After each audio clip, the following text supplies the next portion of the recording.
Hi, I'm Marcus Hutzel, and if you're looking for a spectacular microphone for your YouTube videos and or for use with virtual meetings, one that has great full-sounding audio quality, one that has lots of usable features, and that can plug directly into your computer via USB for quick and simple use, look no further than the Rode VideoMic NTG. And I say this because I bought the VideoMic NTG myself when it came out with my own money. Nobody sent it to me. Nobody gave it to me.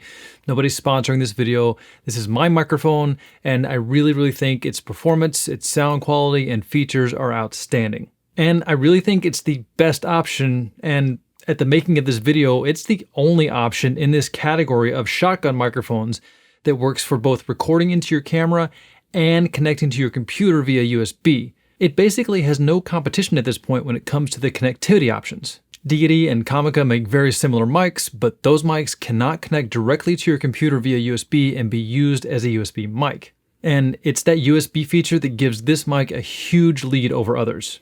For me. So there are a ton of reviews on this microphone, and many of those reviews are what pushed me towards this mic when it came out in the spring of 2020. And I have to say, I was not disappointed. I'm not going to cover every feature in great detail because that has been done by a lot of other folks here on the YouTubes. I will link some other reviewers and educators' videos below, but I definitely will cover the features that I really like and that I use on a daily basis. I've been using this mic for over a year now, usually mounted right up here, just above me and reaching over my computer monitor on an articulating arm, which gives me a lot of flexibility in placement. And the reasons that I'm saying it's the best mic for YouTube and virtual meetings are that, number one, it just has a great full sound quality. That part's easy. It just sounds great. Number two, it's a shotgun mic, which means it's designed to reject more sound from the sides and be more directional and can therefore be placed a little bit further away from me and out of my video frame. I covered several different styles of microphones in one of my other videos, but I didn't want a microphone that had to sit on my desk or be right in front of me because I just don't like the mic in view and I don't like it in my way. A shotgun mic can be placed just a bit further away, which puts it out of my frame and why I have it on that articulating arm so I can pull it in when needed and push it away when I don't need it. Number three, it has both an analog audio output for your camera, but can also just plug into your computer via USB and used as a USB mic with no other hardware. So you can use it to record into your camera directly, or you can use it as your mic for Zoom, Microsoft Teams, or any other virtual meeting platform. And of course, you can record directly into your computer with it using any audio recording software like GarageBand, Adobe Audition, and even Premiere Pro, which I often do when I'm recording voiceovers to video. And I use it in all of these capacities. I record all my videos directly to my camera's SD cards with the microphone fed directly into the camera's 1/8" input, and I use it to record voiceovers and for virtual meetings via USB. But I only use it for a virtual meeting mic when I'm using the laptop's built-in webcam, because if you use an external camera that's fed into the computer via HDMI, like through a cam link or similar capture card, but you have your mic plugged directly into the computer, the video from the camera and the audio from the mic will arrive at the computer at different times and they'll be out of sync. So anytime I'm using my mirrorless camera like my GH5 here as a webcam, I always feed the microphone directly into the camera, and then the computer can pull video and audio from the camera either via the USB webcam capabilities on the camera or like a cam link or other HDMI capture card. And that ensures my lips and my audio are always in sync for the meeting. But if I'm just having a quick meeting where visuals aren't that important, but I want it to sound better than the onboard mic, then I'll just plug the mic directly into my computer and use the onboard webcam, and there won't really be any delay or out of sync video and audio in that situation. And the last best feature for me is that it has low-cut frequency filters, or high-pass filters if that's what you prefer to call them.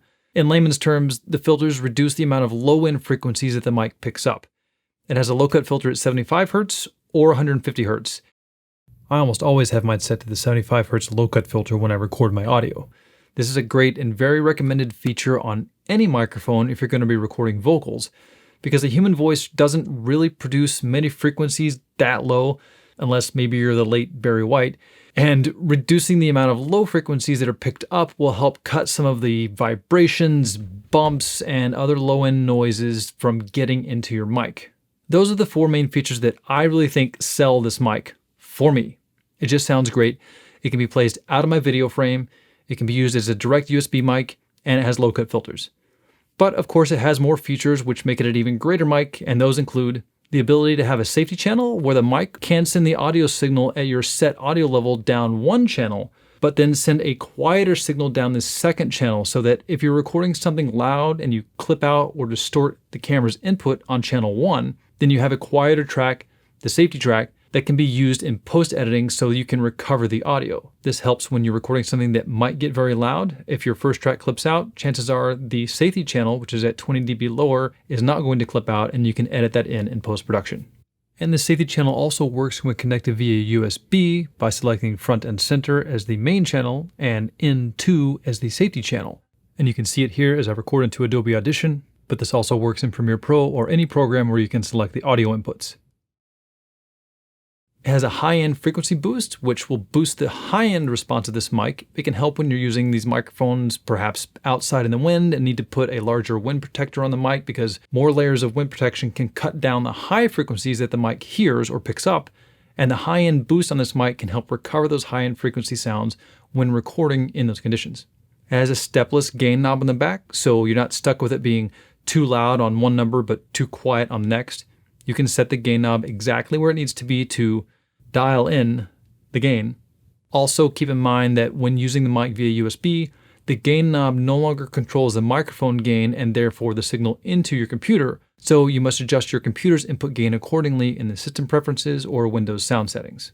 It has a 20 dB pad, which will reduce the output of the mic by 20 dB, of course, so it'll be a quieter signal. So if you're recording something that's a bit too loud for the mic when the gain knob is at its lowest, then the 20 dB pad will reduce the output level of the mic so the recording device can handle that signal. It has a built-in rechargeable lithium-ion battery inside that's rated for around 30 hours of time, so plenty of time to record long videos on the go, or if you make a lot of mistakes like me and need to say things over and over and take the best cut. So you should be good recording really long takes. And also it will not run out of power if it's connected via USB because it will get power from the computer as well as send signal to the computer at the same time.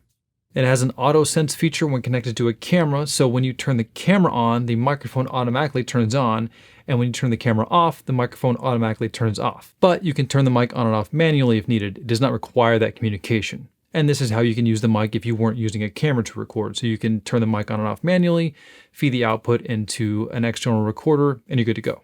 It has a clip indicator to indicate to you that your signal is too loud for the mic. And it has a great Rycote shock mount, which also helps keep the mic from picking up too many vibrations. I thought I said I wasn't going to cover all of the features in detail because a lot of other YouTubers have done that. But it looks like I did. Oh well, it's done. Thanks for sticking around.